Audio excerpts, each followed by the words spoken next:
Welcome to the Terrible Podcast with your hosts from SteelersDepot.com, where you can find all your latest and greatest Steelers news. It's Dave Bryan and Alex Kozora, always lit, talking Steelers. And now, here's Dave and Alex.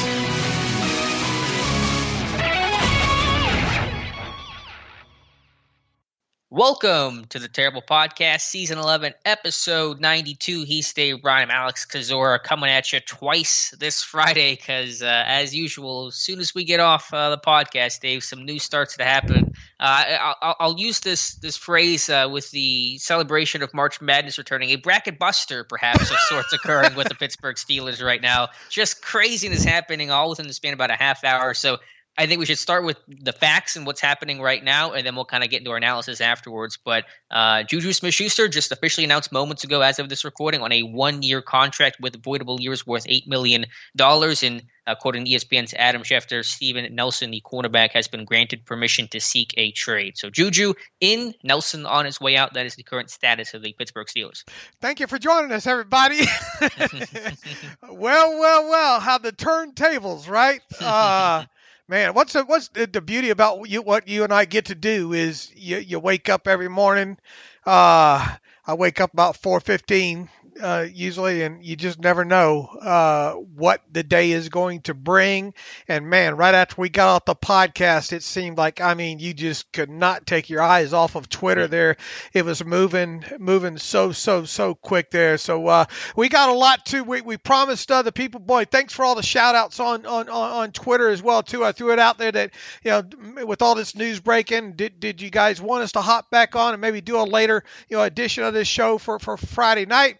Many of you said yes, a lot more than many of you, and that's why we're doing it. We'd like to have these out here. We want to do what the listeners want, right, Alex? And they want us on here talking about all this news today. So let's oblige them here. Where would you like to start?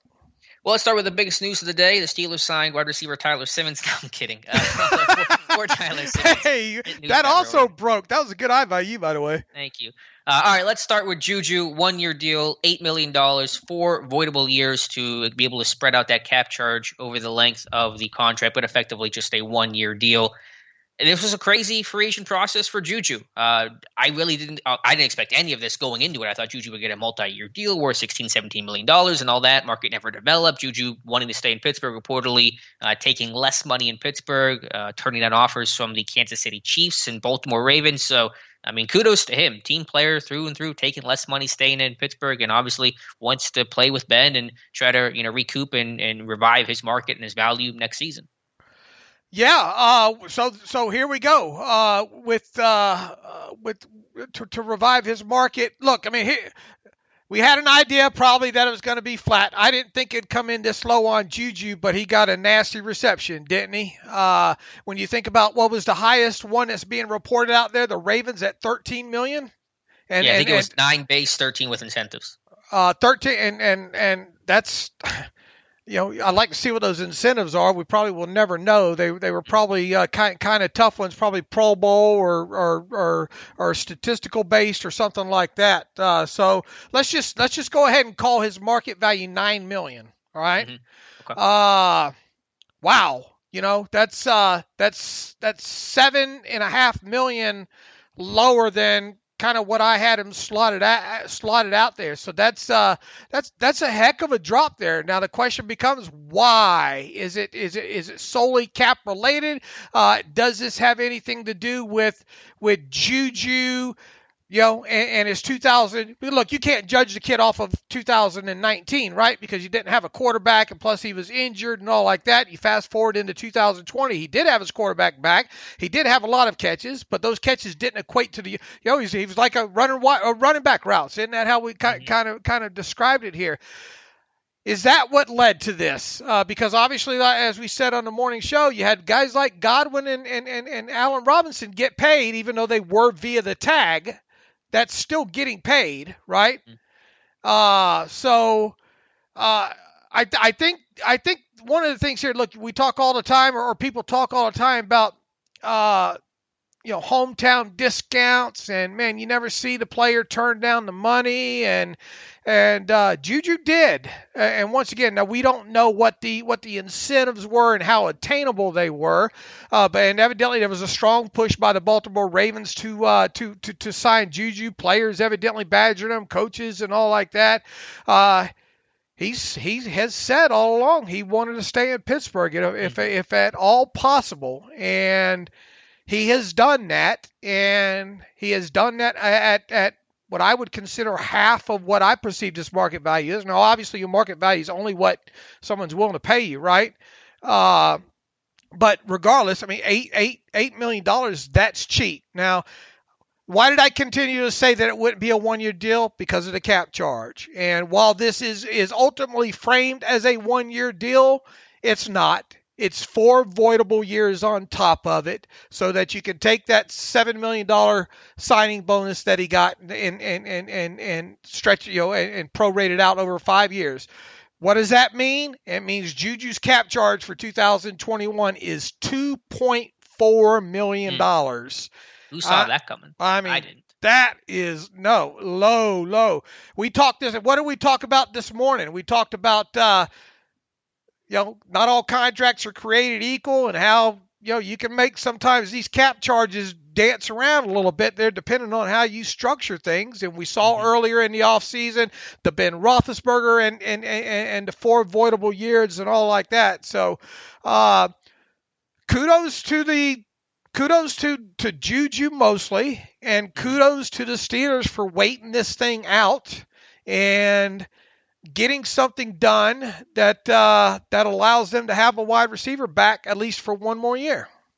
Yeah, that was the report all along, even before free agency. The Steelers were going to let Juju test, see how the market looked, and then if they felt that the number was right, come in late and with an offer. And the report was, I think, from Mike Garafolo, said the Steelers were at 1 year, $7.5 million, pushed it to $8 million, and that's what got this thing done. So kudos to Juju. I did not think he was going to take less money.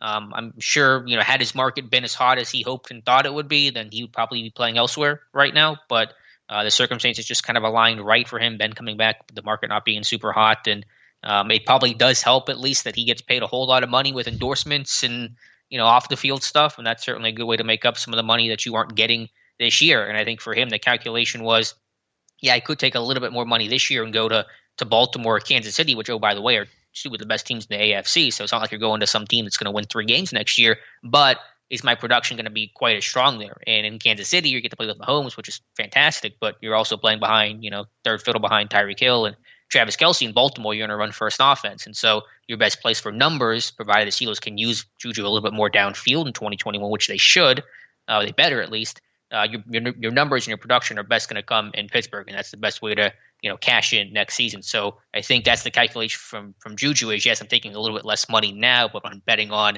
I'll be able to get more money based on having a good season after 2021. Now we fast forward here. The other language in here supposedly is 5 days after the Super Bowl. The other 4 years void. That's totally understandable there. It's gonna be a sad day. Ben and Juju voiding on the same day. Right. Now, what can be done past that? And how does it factor into the compensatory formula? We're going to have to get a little bit more firmer, idea. If indeed it does void, does that just make him a regular, unrestricted free agent at that point? And thus losing him, would that count in the compensatory formula? Well, I don't believe it does. We'll have to get clarification on that. I mean, you rarely kind of run into these things here when it comes to that kind of stuff there. The other factor is would he be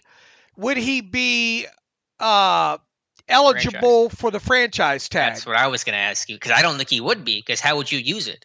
Because when it voids, he becomes a free agent automatically, and you can't tag him, and you can't tag him while he's still technically under contract. Right. So maybe they could work out. Maybe he would have to agree to. See, that's another gray area there that you just don't run into. So, along with the compensatory, so I have to get some clarification on that. Even if he, You wouldn't think you wouldn't think he purposely, in case there was the ability to franchise tag him, which I'm not 100% obviously sure that there is. You would think that he wouldn't put language in there that would not allow that. I don't know. Players don't like getting tagged. Right. I have no maybe idea he if he did. would or not. Yeah. I mean, I think it'd be smart for him if he could have leveraged it and said, you can't tag me. But I don't know if he even can be tagged now that it's a voidable year. I don't think that mechanism exists. I don't know. Like you said, we're in kind of an uncharted territory here. It's a good question for Joel Corey, but my belief is that you cannot tag him. Well, then you would think that the same would go for, because his contract would technically end and not end at the start of the new league year, then why would he be available for the compensatory formula as well, too? Yeah, I'm saying he wouldn't be available. You wouldn't get a comp pick and you couldn't tag him, is my understanding. Okay. Maybe I'm wrong, but that's my belief, is that you will not get a comp pick and you cannot tag Juju. So we're doing this dance less than a year from now, early February, that he's going to become a free agent. Right. So that's we'll definitely need to get a little bit of clarity on that. Yeah, we will. But for the here and now, I'm happy Juju's back. I always wanted Juju back. I didn't, one of the guys that got so caught up about TikTok videos and stupid off the field stuff. I didn't love every single element of that, but it was nothing that made me say, get this guy out of here. And he's been such a critical weapon on third down, fourth down, go-to situations. You always turned to number 19. So that's really important for this offense. And so from that, in a vacuum, in that respect, I'm really happy Juju's back, and obviously he's happy to be in Pittsburgh, and maybe no one's more happy than Mama Juju, who I saw posted the Instagram photo, and she's obviously thrilled that he gets to stay in Pittsburgh. Right. Now let's assume, and it's probably safer to do that, let's assume that you can't get a comp pick for him, and let's assume that you cannot franchise tag him, and let's assume that you're stuck with what would be the dead money, 5 point, what did I put out there? I'm not sure. Let's see, what's 1.4? It'd be 5.6. So you're looking at, here's the thing, but by doing this, adding these voidable years, just like Roethlisberger, you're setting yourself up for dead money, right? Mm-hmm. Yeah, there's a lot of downsides here, not to be too pessimistic about it, but assuming these things are true, there's dead money, which we know is true, no comp pick and no franchise tag. There is a lot of cost here by going this route, just to make things perfectly clear. So, I mean, getting back at $8 million isn't the problem. That's obviously, wow, fantastic. Sure. If nobody should have a problem with getting him back at $8 million for 2021. Just the byproduct of doing that, is it worth all of it? Yeah, that's the big question in all of this news today is it worth it? Does it make your team better, both short and long term? Is it worth it to keep Juju essentially at the expense of Steven Nelson? That's kind of the big overarching question that I think all Steeler fans have to ask themselves. Earlier, I asked a question on Twitter earlier today. Now, granted, there are other elements. If they trade Nelson, what do they get for him? How do they replace Nelson? All those questions, et cetera, et cetera. But the poll I had, basically 59% of people said that it was not worth keeping Juju at the expense of Steven Nelson. 41% saying it was worth it to keep Juju. So that is the fan opinion right now. I mean, what have we said all along? What Kevin Colbert and what the Steelers attempt to try to do every year? They try to field a team that they think can compete for the Super Bowl, right? Right. So let me ask you, just kind of point blank, did the Steelers get better by having Juju, but by exiting, or assuming they're going to soon exit and part with Steven Nelson? Oh, wow. I mean, Steven sure seemed to play good last year. Mm-hmm. I mean, let me first ask you this, and I'm sorry I'm asking a million questions, but these are related, right? Some people are trying to tell me that these aren't related. Well, here, decisions. I don't know. How much, here we go. It's your fault. It's your fault. You sent me down it. Okay. All right, $2.4 million cap charge, right? Right. All right. With what they have had prior to making that deal, they can still wedge that in there, right? Right. Yeah. Yeah. Nelson clears $8 million. Juju's only taking. No, I'm talking before even anything gets done with Nelson. Okay. I'm getting at you. Okay. Correct. All right. So you shoehorn that one in there. All right. Now, what the heck? So they're going to do something with Nelson, right? I mean, you cannot put this out there like this and say, oh, well, go ahead. Sorry. Well, that's why I think they're related. I don't think they're just – these stories broke like 10 minutes apart. There's right. no way they're not unrelated stories. Right. In the grand scheme of things, yeah. But in reality, what's 2.4 – what's the roster displacement here? 2.4 minus 660 is what? 660,000. I mean, we're into what 1.8, 1.7 territory? Yeah. All at 1.8. And by the way, Oral Roberts, number 15 seed, just beat Ohio State. That's crazy. Anyway. You see where I'm getting? So you probably could have gotten out of this without doing anything with Steven Nelson is what I'm getting at here. Right. I understand that. But as you always point out, it's not about just getting cap compliant for now. You have to clear all this space for draft picks, for in-season stuff, for practice squad, et cetera. And absolutely. So I think this voidable year method is one part of maybe adding one or two other outside pieces or re-signing guys, but also a part of clearing that cap space because the Tuitt and Boswell restructures alone isn't going to get you all the way there. So you still had to do something else, and maybe this is at least partly that something else to get you to have enough cap space for your post free agency moves. Right, but look, the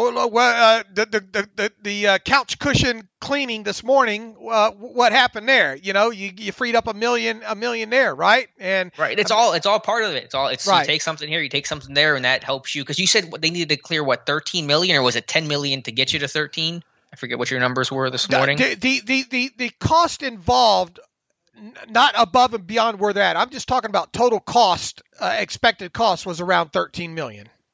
Okay, and they were sitting at about 3.4 million cap space before everything happened today. Right. You need to still get another 10 out of it. Right. At minimum. I mean, and that's assuming you don't do anything else. Right. So, I think you ready? You ready for my tinfoil hat? All right, this is like some Matrix stuff. Was this red pill, blue pill kind of thing? Hit me. Basically, I kind of wonder if maybe they have something planned for Alejandro Villanueva now. Yeah, I didn't even mention that. But so a Banner at right tackle, Villanueva at left tackle, and you think that would be a voidable year situation too? Why wouldn't it be? Yeah, I mean they've been doing it with Sutton, did it with Juju. Let me just say you're not going to legitimately extend Villanueva. You're not going to sign him to a 5-year deal, right? No, I wouldn't think so. I mean, but if you did do it, it would be 1 year with 4 voidables, right? Right. Yeah, that's the only way to do a 5-year type deal. And you could give him, I don't know, 10, 12 million or whatnot, and get that cap charge down. Short answer to your question, I think it is part of this, but I think there's other of this possibly coming. In other words, we see what's happened with Juju. Are we going to turn around now with Alejandro Villanueva and see a 5-year with 4 voidable big lump sum to him? Right, I get that, but here's my point: is that I can't see any scenario, given how the news played out, where you would have had both Steven Nelson and Juju on your roster. Is that fair to say? Yes and no, because of the net cost of you're only talking about what all has happened today. I mean, look, it cost you, what did we just say? 2.4 minus 660 on Juju. That's the net cost there. And what did they free up on the Sutton? $1 million? I mean, what's your net cost to add Juju at that point, cap wise? $500,000? 800,000. I mean, but with the way the news played out, I mean, obviously, I picked the damn wrong player to talk about trading. yeah, you would have sounded real smart with Nelson, but who would have saw that one coming? Because Nelson has played so well. But with the news coming in, first the Nelson news came in that they were granting him permission to seek a trade, but then right after, you hear Juju signing, that means Juju when that Nelson story broke, Juju had signed his contract, not signed it, but they had agreed to terms on a contract. So they knew they were getting Juju back, even on those voidable year deals. And so they sat there and said, okay, we're getting Juju back. Now we have to move Nelson to clear up cap space and do whatever else we need to do. But again, I can't see any scenario where you would have had both guys on the roster, especially with how the news played out. Those stories broke minutes apart, and that's not a coincidence. You think anything? Do you think my part of the conspiracy is correct here, that something else is now coming? Yeah, I think something else could come. I don't know if it's as big as Villanueva or if it's other minor moves coupled with, well, we need free agent, we need a cap space for the draft picks and in-house stuff. I think it's a combination of those things. But let me put it this way: had Juju signed with Baltimore, would they still be basically dumping Steven Nelson right now? I don't know. It's certainly would it make possible. Any sense? Hey, well, would it make any sense to do that? No, technically no. But here's the thing, though. Why? And you go back to last year. I mean, it's almost exactly 1 year ago they restructured his contract. Now, really, you could say that they had no choice but to really do that, right? Because of the cap situation in last year, because of remember how I mean they all that restructuring they had to do to get themselves straight last year. They restructured like every contract imaginable last year, correct? Right, and Steven Nelson was one of them. Now, but a year ago, did you think they even imagined, man? Because even when that happened, we were in COVID and all like that, right? We're just starting. Was it? Yeah. Well, it was before.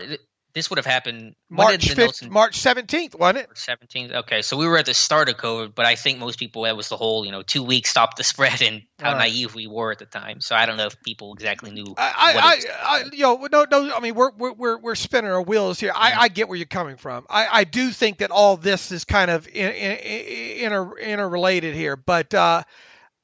On top of it, I think there's I think there's some sort of something else going on here that we're going to find out about here.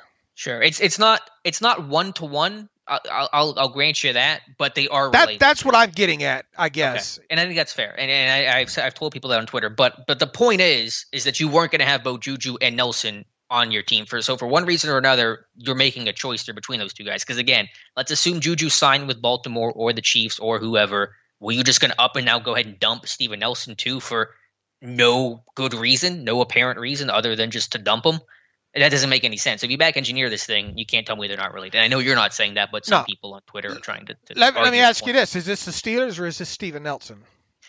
That's also a very good question. We have a lot of questions today, Dave, and I don't have a lot of answers for you. My first thought was before the Juju thing happened, we knew that was happening for sure, was, okay, Nelson wants an extension. He's made that clear. The Steelers either aren't willing to give him an extension, A, or B, not willing to give him an extension at the price points he wants, so he wants out, and the Steelers are now granting that. But now that it's, Juju's back and they're willing to maybe cut him now, I feel like they told Nelson, like, hey, we're bringing Juju back. We got maybe another move to make. We got this cap situation.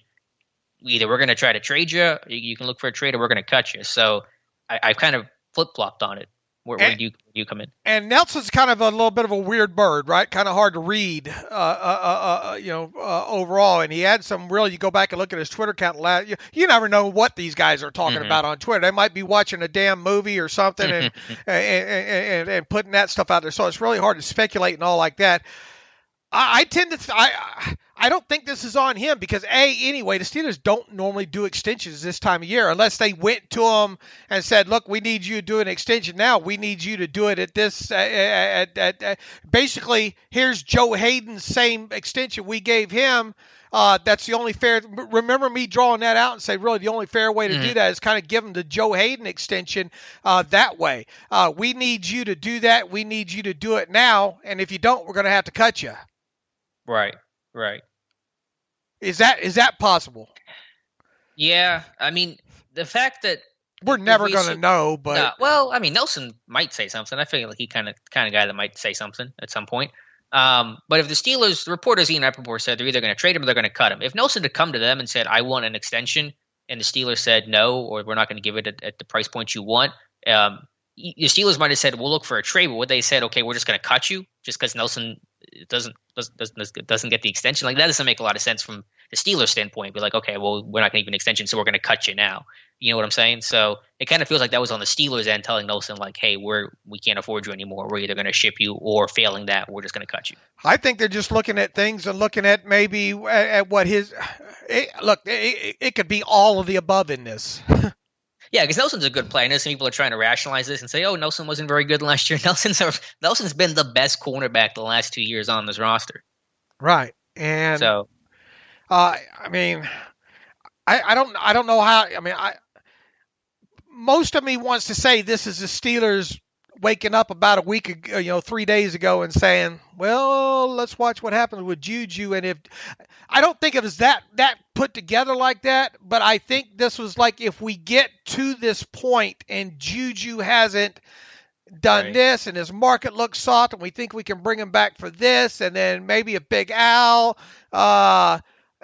his market soft, and we, who can we make the who can we make the casualty here? And you shouldn't cut a player just because he wouldn't take an extension. Now, if the player came to you and said, "Look, you guys better extend me now, or I want out of here," well, then that's one thing. But I'm not saying it's not possible. I just don't envision Steven Nelson doing that. Right, and even if he did, I mean, you wouldn't, because they're going to move him in a day or two, right? I mean, what is the timetable here on Nelson? I guess they don't have to because JuJu's numbers in unavoidable years, but if you're going to try to fit anything more under there, though, now at this point, I mean, you thought you were thin before, you were real thin now, right? Yeah.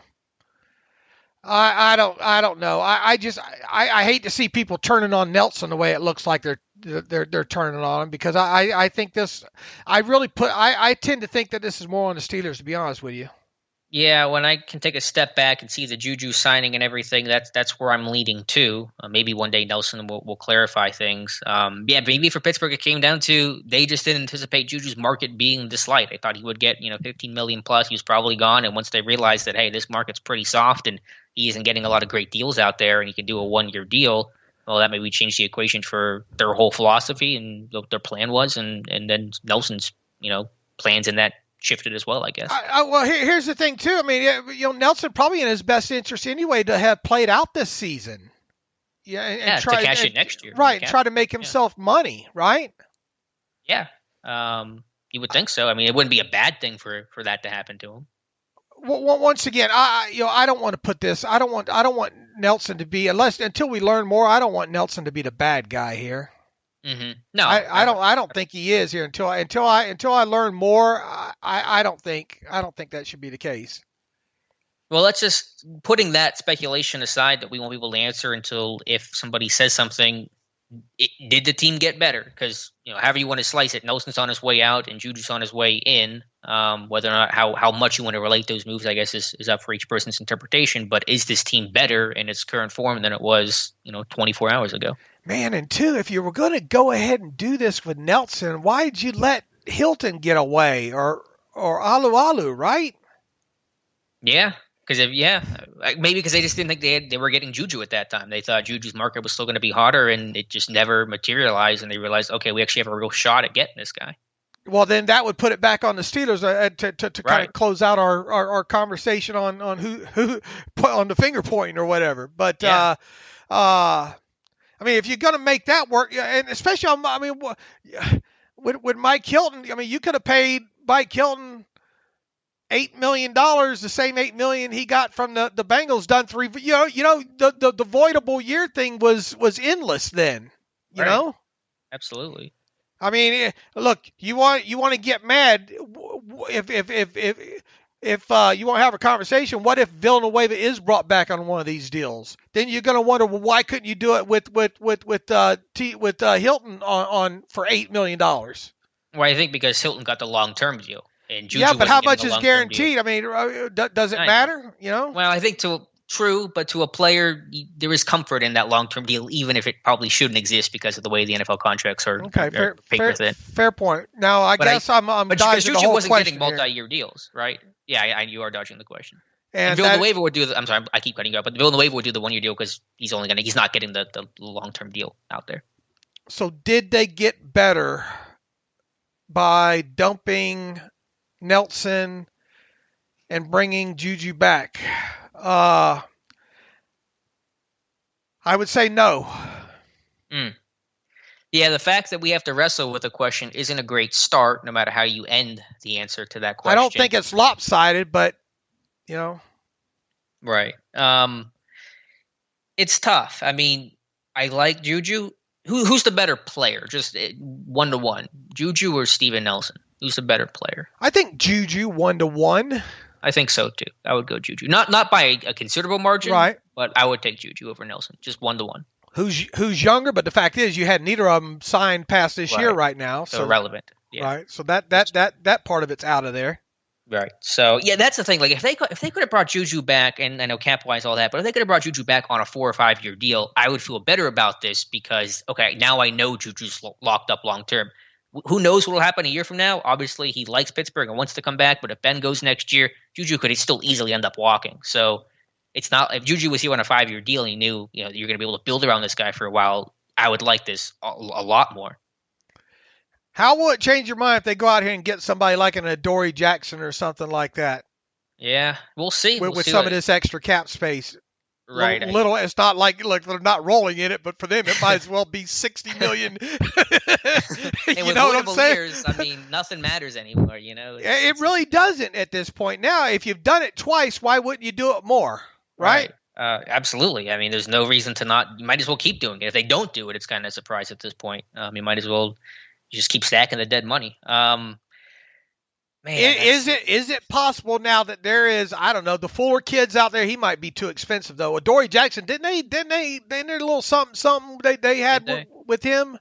He's got like 8 visits already lined up, and none of them with Pittsburgh. I mean, yeah, who knows, I don't know, but somebody else. I mean, isn't there another corner out there or something? I'd have to look. I think Trufant just signed with the Bears. I think they just brought him back and replacing Fuller. Fuller's probably going to Denver, or Adoree Jackson's already got a circuit. Maybe. So yeah, I think I do need to bite my tongue here a little bit and just kind of wait a second and see how this thing plays out big picture. I would venture a guess that Cam Sutton, provided they don't sign some higher level corner in free agency, Cam Sutton's going to be your starting right cornerback next year in base at least, and then probably kick inside to the slot unless they draft somebody for that slot position too. But I think Sutton's an outside corner that kicks inside and sub. I think we got one of these. Let's get past the next 48 hours or 96 hours here, because I think the whole scope of that conversation, trying to say who's going where right now in the secondary, I think it might become evergreen real quick, right? Or not evergreen. What's the opposite of evergreen? Stale. Moot real quick, or as I like to say, mute. Do you? No. You see what I'm saying here? I mean, yeah. How can this thing unfold from here when you have? Because look, $8.25 million is what Steven Nelson's scheduled to cost, right? And we all know there's got to, that's the price pre-displacement. Well, I guess it depends on who's displacing you now, right? Right. Is it a 660, which they're running low on? They're almost into this 700,000 salaries now at the bottom of the 51, believe it or not. So that number gets higher, and which causes less displacement amount here on top of it. So what's to say that you can't go out and, because any cornerback that you sign right now, as long as it's not one that's going to cost you $8 or $9 million a year, it's going to have a fairly low cap number regardless. First year, right? Yeah, no, I get that for sure. And it's just funny, KDK, the local Pittsburgh news station, is leading off the news with Juju's contract, which is such a Pittsburgh thing to do. I don't know, Dave. To the broader point, about corner versus receiver value, we know a couple things. We know, the Steelers do draft receivers better than they draft corners, whatever that's worth. Now, they have done a good job developing Cam Sutton and Mike Hilton, and I'm sure Kevin Colbert would respond in that way if he was ever asked the question. The concern, though, is you're losing, 40% of your starting corners in Mike Hilton and Steven Nelson. Yes, I consider Mike Hilton to be a starter. So we're trying to replace both of those guys. Sutton's replacing one, but there's an issue in dime. And the thing is, the Steelers defense didn't turn the corner and become like an elite level defense until they really bolstered that secondary by adding Joe Hayden and Steven Nelson and trading for Minka and developing Sutton and Hilton. And when they had a good pass rush in 2017, they had 50 plus sacks, and his defense still sucked. So are you going to get back to that? You're going to be a defense that has a really strong pass rush still, although you've lost Bud Dupree, but the secondary isn't as good. It'll be better than 2017 because you still have Minka and those guys. But that's the worry. This defense needs and relies on a strong secondary because they're a man-heavy ball hawking scheme, and now you're losing some components there, and that's a concern. here's the thing. We've talked about how we expected that defense to probably take a step back some just on before the whole Nelson thing. And now, you've lost Bud, you've lost Hilton, you've lost. We really didn't expect Alualo to go out the door. So that's 3, and now you've lost. You're going to lose Nelson one way or the other. That's 4, right? Yeah, I mean, it adds up. It really starts stacking itself. So, did they get better? I mean, you can argue that, but it's not obvious, and that's not a great place to be when you're making a big moves like this, and it's not like, wow, this team just got a whole lot better. Well, I think we should definitely see how this plays out. I don't think they're done. I think there's probably going to be another layer to this. I wouldn't be. Would you be? How surprised will you be if there's like a Villanueva or I'm just throwing a Dory Jackson out there? But is there any tight ends out there worth the damn that can block? I mean, might as well. You could really bring Jesse James back now. Yeah. Oh yeah. Yeah, I could see that. Yeah, I still think they're going to add, whether that's an edge or a tight end. Is there going to be anyone notable? Maybe. I mean, this has been a crazy, 5 hours, so who knows? But I don't know if I necessarily expect that right now. Once again, $8.25 million is what Nelson scheduled earns. Go ahead and subtract like 660. I mean, that's 7-something million. Now, obviously, you're going to need some of that to help with the post. The post March 17th expenses and all like that. But there probably a couple of million of that you could carve out to go somewhere. Right, that's what I'm saying. Is I think the avoidable years with JuJu, which does not surprise me, because I said if there was any way to do a one-year deal with JuJu, it was going to be avoidable years. So that doesn't surprise me in the least. I think one part of that can be still for other moves in free agency, but I think another part of that people aren't considering is also helping to clear cap space for the post free agency moves of draft classes and practice squad, in-season money. I think that's an element people are forgetting as well, because they had to find a place to create that money, and this is a good way in at least partly doing that. All right, how does this impact the draft now? Oh, well, corner moves up, obviously. We just talked about one this morning to keep your eye on now. Really? Rochelle kid from Central Arkansas, right? Yeah. No, I mean, but it's a question of, do you attack a slot guy or an outside guy? Because Cam Sutton can be whatever you need Cam Sutton to be. Now, what do you like him better? I think you kind of debate that. What do they think about Pierre right now? Yeah, I wrote the article on that. I think not that you made these moves because you like James Pierre that much, but I think there was a level of confidence in, okay, we're going to move on from Steven Nelson because we do have confidence in James Pierre. I think they really like this kid. He hasn't played a lot, but he has impressed when he has played. And so I think that is at least one thing that gave them a little more assurance about making kind of a drastic move like this, because they like this kid a lot. Could you go out and get somebody on the cheap to maybe play in the slot versus, outside? Yeah. You would think that the guy that you're going to go, what are they most likely to sign if they were to sign a cornerback right now above a minimum salary? A slot guy, a versatile guy, or just yes? Yeah, it's whatever the best talent at the right price point is. I mean, it could be either. The benefit of playing Sutton outside is that when it comes to run defense and blitzing, you're not going to be as impacted there, because Sutton he's improved against the run, but he's not Mike Hilton, and his blitzing is pretty poor. So if you can find someone that's better there, then that could work. Of course, you got to find someone who can cover, and who that guy is and all that are unknown questions. But I think it could go either way right now. But I do think they like James Pierre a lot, and that's at least one reason why they felt comfortable with this decision, because they think Nelson or Pierre can step up. All right, and how does this impact wide receiver in the draft now? Obviously, we keep throwing out there that only twice since Kevin Colbert took over in 2000 has this team not drafted at least one wide receiver. Look at your depth chart now. Yeah. Are you going to – if you drafted one, I mean, how many are you going to keep? 6? 5? Yeah, you probably max at 6. I mean, they usually go between 5 and 6. And I know at first blush you say, well, you got JuJu back, you're good. You don't have to draft the position. But JuJu's contract expires end of this year. Same with James Washington. So there still could be a need there a year from now. So do you still want to get a year ahead of this thing? I mean, I think it becomes obviously a lower priority than if JuJu would have walked. But I don't know if we should cross it off the list either, because you got 2 of those guys who are going to be free agents a year from now. Is it? All right, it's obviously still less a priority. Is the first 3 rounds in play for a wide receiver? I mean, not the first two. I think 3 and on. I would say I'll put it this way: from day 3 on, it's in play because at that point you're just trying to find talent and value in guys who can hopefully become a diamond in the rough. I'll cross it off for the first 3 rounds, but I don't think it takes wide receiver off the board entirely. What about where are you on cornerback? Same? No, I think. Please don't let him draft a cornerback in the first round. Watch out for Eric Stokes out of Georgia. Mike Tomlin had the old googly eyes at Eric Stokes at the pro day this weekend. I mean, he had an impressive workout. He's 6 foot. I forget what he weighed in at 195. Ran in the 4.2s, let's call it 4.3s at a combine time with the generous pro day times they get. Dude has ball skills. Had 4 or 5 interceptions this past year. I guess. I don't know if he's 24 or 55 kind of guy, but he has this. And this is going to sound very negative, but like an Artie Burns kind of vibe to him. And not trying to say that Stokes is Burns, but just kind of the profile of it.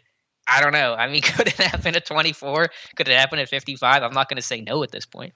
Oh no! What do you surely don't want them to draft one at 24, right? Especially with their history, right? Or does it matter?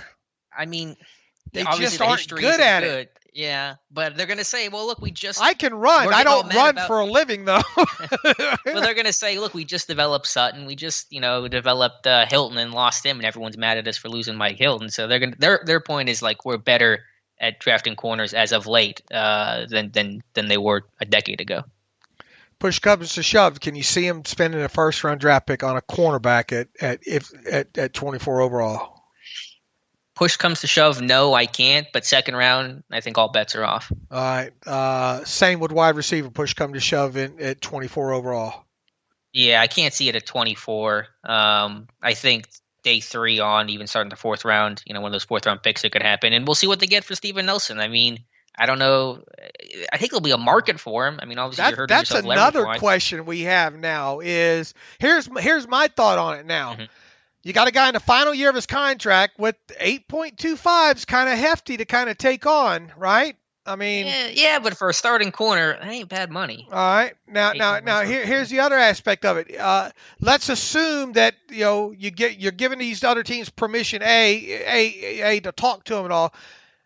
Some of them might look to try to work out an extension with him ahead of time, right? I would kind of expect that, to be honest with you. And you would think that what if they can't? What if they can't? What if a team can't? What if any team out there can't or doesn't want to work out a long-term extension, or Nelson doesn't like the numbers? Then what is his worth? Because he's essentially a 1-year lame duck guy. Now he does have value because you can pop him in there and play him as a 1-year starter. My overall general thought on this initially right out of the chute was, man, if Kevin Colbert can get a fifth round or better, boy, kudos to him. Realistically, I think you're looking at maybe a late 5th or later here. I think that's a realistic side. I will be, from where I sit right now, I will be a little shocked if he gets like a mid-round fifth or higher for Nelson. Yeah, that's fair. I mean, the Raiders got a 3rd for Rodney Hudson, and we thought he was actually going to be cut. Now, Hudson's the better player. Can you get a player back? Can you get that young tight end I'm after? Maybe, but yeah, I mean, a 4th, 5th, that would seem reasonable for Nelson. We'll see. I really don't know how it's going to go. Okay, what does your gut tell you about what they're going to get back in Nelson? I really don't know. I mean, maybe a 4th. I think a team could extend him. I think if you get an extension with him, then maybe you do the 4th as well, lower that cap hit and get that guy locked up longer term. I don't know. 4th or a 5th is what I'll say. Once again, I'll be surprised if they get more than a mid-round 5th. Okay. I mean, I don't know. I don't know how it's going to go. When is this going to happen? I mean, obviously before the draft, but is this like happening this week? Is it next week? I think you got to get on it right now. Yeah, I think so too. Before some of these more cornerbacks get scooped up, but right. I mean, I think you got to get on it right now. With all, I mean, they obviously they obviously put this out there, right? Or Nelson's they were told go ahead and put it out there, Mm-hmm. Yeah, I would imagine so, and I'm sure that process has been going on for the bulk of today. So we'll see. But I just know Nelson's a good player, and you're losing a good cornerback in a scheme that's really asking its corners to be pretty strong, and you play a lot of single highs. These guys are on islands quite a bit, not always safety help for you. Even with Minka back there. I think you got to do something real quick with Nelson. I mean, you just can't let him sit there now when he could free up a little less than $8 million for you. Yeah, and the longer he stays, the more it says that no teams are really biting on an offer, so no one's going to really come in aggressive or with a too good of a deal. And not that he's causing a huge distraction, but every tweet that he makes is going to cause a stir at this point. I imagine he's catching it right now, right? From a good portion of. Funny how they'll just turn on these players, right? Yeah, people couldn't wait to get JuJu out of town, and now JuJu, it's funny to see how the fan base reacts in real time to this kind of stuff here. So I don't know if we've really helped anybody in this. We've created more questions, I think, more than anything. I mean, we understand why this happened this way generally, right? They wanted the player back. They got him at a good price. They got him on be able to have the 4-year voidable. Less understanding of why this is happening with Stephen Nelson, really, more than anything. Mm-hmm. I should have went with my gut, shouldn't I? With JuJu coming back? Yeah. Yeah, I mean, I would have never guessed in a million years these would have been all the steps. Why not Hayden? People are asking that question. Why not Joe Hayden and cut him instead of cutting Stephen Nelson? That's a great question. I think it's two things. One, Nelson saves you more money, and two, Hayden is viewed as that leader in that locker room, and rightly or wrongly, I think after Pouncey retires, after Vince gets cut, they didn't want to also cut a big leader, and I think the term is glue guy in Joe Hayden. I would have cut Joe Hayden personally, but that's just me. Any chance that maybe they've gone to Joe Hayden now and said, had that awkward conversation that you and I have talked about? But I mean, if you're doing voidable years with everybody, I don't know. Hayden, obviously not. It's writing. It's telling them that this is it, which it probably is anyway. Right. I think it is. So yeah, I would ask Hayden to do the voidable years. I mean, worst he says is no, but frees up more cap space. I would try it. Doesn't hurt to ask, right? We sit there and say, well, we didn't cut you, Joe. We like you enough to keep you. We could have easily just dumped you, but now we're asking you to do this. So help us out here. We helped you by keeping your spot and your money, and you give us a voidable year extension. You think they went? You don't think they went to Stephen Nelson and asked him to do the 4-year voidable, do you? If they did, it didn't go well. No. You want to talk about an awkward conversation? Yeah. That would be real awkward there. Look. How many times have we said it? The voidable's all the rage. All the kids are doing it. It's the crazy new thing sweeping it. I don't think the Steelers like doing this. How could you like? I mean, you want to talk about irresponsible. A restructure is one thing, right? Because the player's still under contract. Mm-hmm. When kicking a can, you are purposely now. I didn't. The thing is, Roethlisberger. Okay, there's kind of no way around that. If you wanted him back at a lower cap hit, that one's a lot more easier stomach. But if you start stacking up these 7 and 5 and these additional dead money charges, I mean that's kind of irresponsible. Really irresponsible there, because it's not like a restructure where you still had the player. You're probably going to lose the player and be left with a dead money hit, right? Mm-hmm. What was I going to ask? How much dead money do they have in total between JuJu, Sutton, and Ben for next year? JuJu, what do we say? 5.6? Is it 5.6? Did I say with JuJu? Hold on here. It's 2.8 times 2. 5.6 with JuJu. Okay. And then Ben is 10 something. I just call it 10. I know there could be something else done with Ben, but let's assume that doesn't happen. And then Sutton was how much? 2.1, I think was the number. Yeah.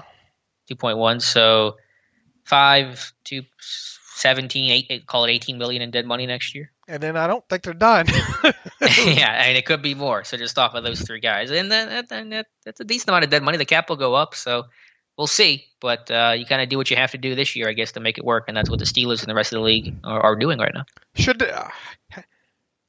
What's your 30,000 foot take on this right now? Just surprise, or just good for them, or they're making a run for it, or I I've tried to process this 18 different ways. I don't know if I can still come up with.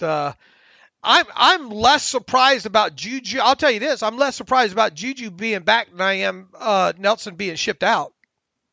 Yeah, I would have never really guessed that Nelson was a candidate to get. I thought he was an extension candidate. We talked about that, I mean, we talked all along through this thing about the plausibility, at least with JuJu. Right? Yeah. The plausibility that we've talked about Steven Nelson has included him being extended. Right. If anything.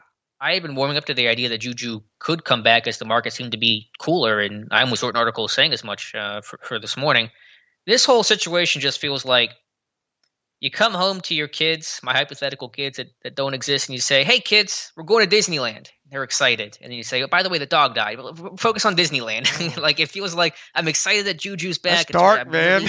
I know I'm in a bad place right now. Like, I'm excited JuJu's back, but it's like a real gut punch to also feel like, as you get that news, Nelson's on his way out. So, did you get better? I mean, maybe we'll see what the rest of the moves are, but I thought I'd be more excited about JuJu coming back because I didn't anticipate all this other news to come along with it. Is there a desperation smell to it? Any? I wouldn't say desperation. It feels chaotic. I don't know that that's desperate. Maybe that feels similar or not. I don't think it's desperation, but it does feel a little chaotic. All right. I just have a hard time imagining that 2 weeks ago. Do you think this was mapped out as a potential plan 2 weeks ago? In other words, do they say, they go down the flow chart here, if then, what do they call those kind of flow charts or whatnot? I think it's just called a flow chart. Oh, okay. Yeah. There you go. Hey, buy me books and send me to school, right? Do you think that anywhere on the flow chart this 2 weeks ago, this was an option? If they did, they got a heck of a crystal ball. I want some lotto numbers from Omar Khan and Kevin Kovar, because it just seems pretty zany. I know they calculate for any potential move and who could we cut, and I'm sure they had those conversations before when they were trying to figure out how to get cap compliant. So maybe Nelson's name was floated around of, if we have to cut him for some reason, are we okay with that or not? It's hard. Why didn't you just cut Ebron? Try to trade Ebron, right? Oh, it saves you less money, though, right? A little less, yeah. A little less. So, and I think they want to give Ben as many weapons as possible because they got Ben back, and so they want to surround him with JuJu and Ebron and as many guys as he can possibly throw to. All right. So I traveled down the right track, sort of. You took that wrong turn at Albuquerque. Right, I took the wrong turn at Albuquerque there, for sure. Wow. To be continued, I have a feeling here. Now tell the people about the real news of the day. Yeah, Tyler Simmons signed. This is a cool story that broke this morning. The Steelers, as you guys know, Kevin Colbert and company, Mike Tomlin, it was a great Grady Brown, not Ike Hilliard, but Kevin Colbert Tomlin at Georgia's Pro Day this past week, and obviously they had to watch all the prospects of this year's draft, but because so many guys last year lost out on their pro day, including Tyler Simmons, who's now a free agent. He was invited back to Georgia's pro day and worked out. I don't know what he tested, but apparently he was impressive enough for the Steelers to reportedly sign him, according to, I believe, Simmons' agent. So that move has not been made official yet, and no one really cares about it right now. But Tyler Simmons will get signed for the offseason 90. Have you got a chance? I've just looked at the highlights with him.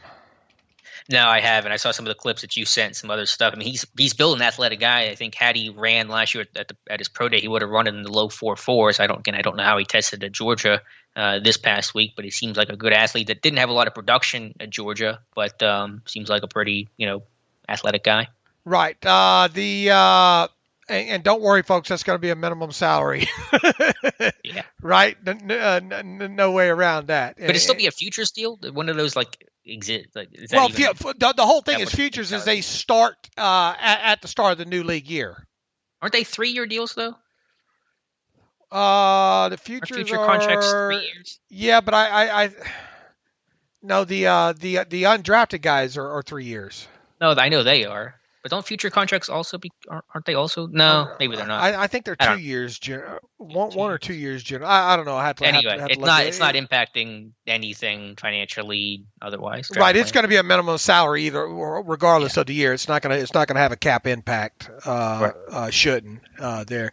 All right, that's the big news of the day. Not really. What else happened that we need to tie a bow around here? Anything? I think that's everything. I haven't checked the Pro Day circuit today because it's been so chaotic. I'll do that tonight, update the Pro Day tracker. But that's big news of the day. Juju in, Nelson on his way out. All right, I have a feeling we're going to be back on Monday with a podcast, maybe sooner. We'll see. But we'll see if they do anything maybe with Alex. I got a feeling you've gone this far down with avoidable years, and Alejandro Villanueva's out there. I'm not saying, I'm just saying, So anyway, thank you for everybody for tuning in. If you tuned in for the second time today, another hour here, we're glad you did. So in the meantime, you can follow me on Twitter at Steelers Depot. You can follow Alex on Twitter at Alex_Kozora. Follow the show at Terrible Podcast. Email the show, theterriblepodcast@gmail.com. If you like what we do and want to donate to the cause, go to SteelersDepot.com and hit the donate button, upright navigation bar. Also, if you want an ad-free, go to SteelersDepot.com, hit the ad-free button. For $25 for 1 calendar year, you can have an ad-free version of the site. Peace and love. Happy Friday. Have a good weekend, everybody. And as always, thanks for listening to the Terrible Podcast with Dave and Alex.